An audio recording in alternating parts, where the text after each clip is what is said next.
1983 తర్వాత దాదాపు 20 ఏళ్లకు పైగా మనకి వరల్డ్ కప్ లేదు. కానీ ఆ తర్వాత ఒక్కడొచ్చాడు. అతని అడుగు పెడితే పిడుగుపోలేని శబ్దం, అతని చేతులు మెరుపు వేగానికి చిహ్నం.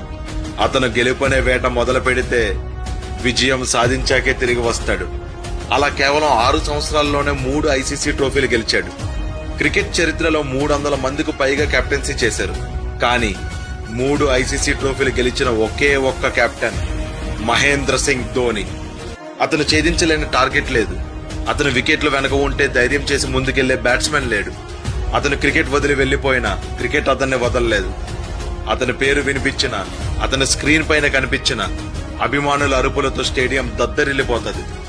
ఎన్ని చెప్పినా, ఎంత చెప్పినా పదాలు రావు. రాద్దామంటే పేజీలు సరిపోవు.